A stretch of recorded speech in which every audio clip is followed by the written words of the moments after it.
Or no? Two different ones? Oh, okay. Okay, so one's good.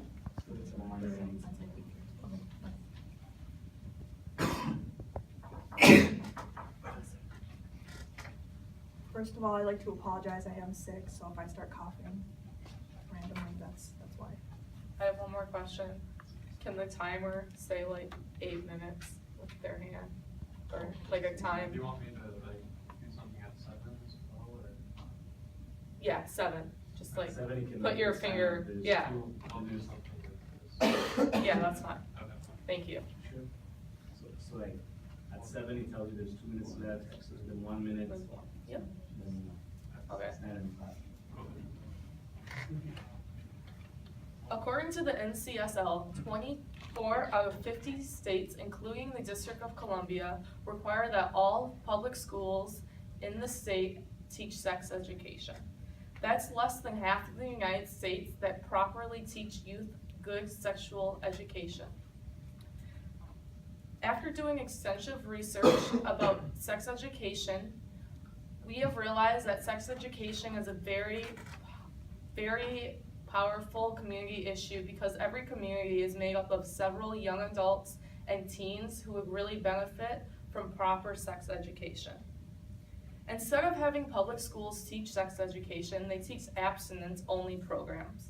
Abstinence-only programs have not been tested to decrease the rates of STIs. They've actually increased them over time, and they have not decreased any rates of teen and unwanted pregnancies as well. This could simply be resolved by requiring public schools to teach sex education.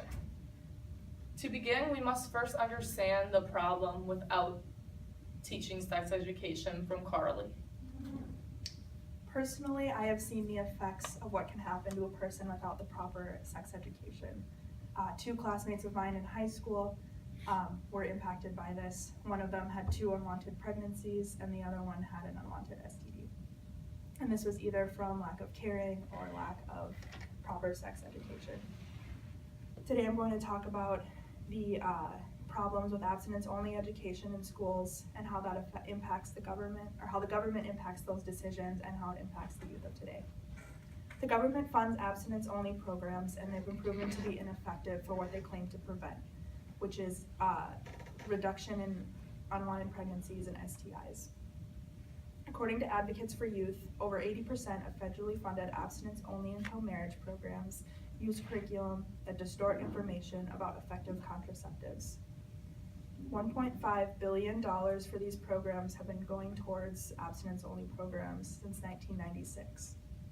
And there's no solid evidence to support that these abstinence-only programs being funded by the government are working for what they claim to be working for, which is reduction in, or delayed sexual activity, reduction in unwanted pregnancies, and reduction in STIs.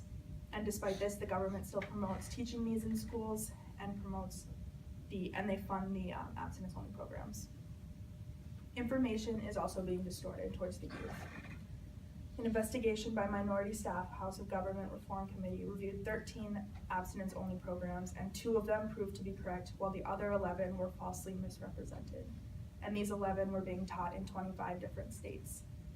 Some facts that were being taught in these programs include half of homosexual males in the US have HIV. Pregnancy can result from touching another person's genitals, and women who have abortions are more likely to commit suicide and become infertile.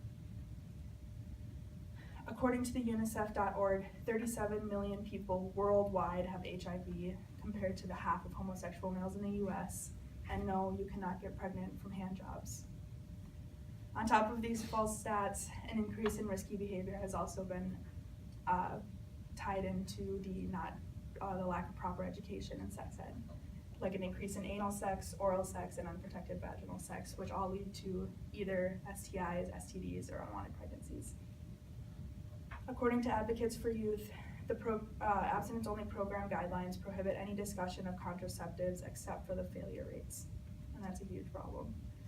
And I'm going to introduce my classmate Amelia again, and she's going to talk about the causes of sex education. The causes of teaching abstinence-only programs in schools will increase the rates of STIs and not decrease or really affect the rates of teen and unwanted pregnancies. Rates of STIs in teens and young adults are increasing every day. According to an article written by McCohen for the Advocates for the Youth between the ages of 19 to 24 experience 9.1 million STDs every year. That they also make up about 50% of all new STIs and STDs every year as well. Along with STIs, teen and unwanted pregnancy rates are another big concern in today's society. Even though the rates have been decreasing over time, no studies have shown that abstinence-only programs have been the cause of that. The cause of teen pregnancy rates decreasing has been the 16 and Pregnant shows or teen mom shows to really show the real life of what it's like to be a teen mom, and that has really decreased the rate of teen pregnancies. But even though the rates have still decreased over many years, there's still a problem today. We still have teen and unwanted pregnancies happening. According to the CDC, also known as the Center of Disease Control and Prevention, teen moms have a total of 250,000 babies that are unwanted every year. These teen moms are between the ages of 15 and 19 years old. There's a simple solution that Danielle will explain that will simply solve these causes. The solution to the issues caused by abstinence-only education is teaching comprehensive sex education in public schools. According to the SIEC-US, which is the Sexuality Information and Education Council of the United States, comprehensive sex education teaches age-appropriate and medically accurate information on a broad spectrum of topics related to sexuality. These include human development, relationships, decision-making, contraceptives, disease prevention, and still teaches and encourages abstinence. Comprehensive sex education does not promote teens having sex, but informs them on how to be safe and prevent unwanted pregnancies if they do choose to be sexually active. Teaching comprehensive sex education in public schools will also help lower teen and unwanted pregnancy rates along with STI rates.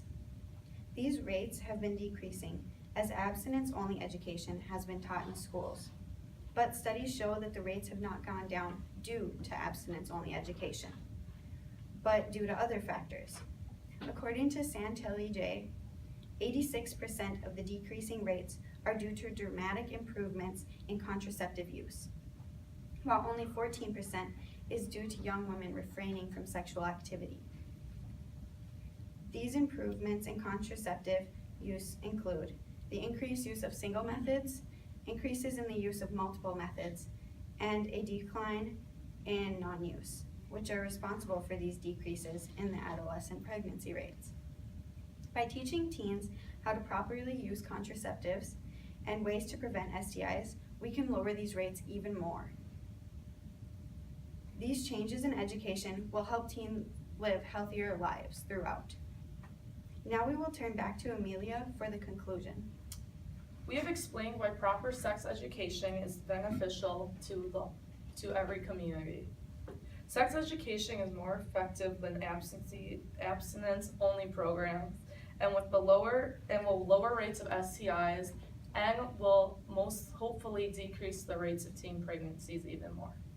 So we want you to take this knowledge and pass it on and educate people on why proper sex education is beneficial. So next time you're with your friends and if you're bored, talk about sex education. Thank you.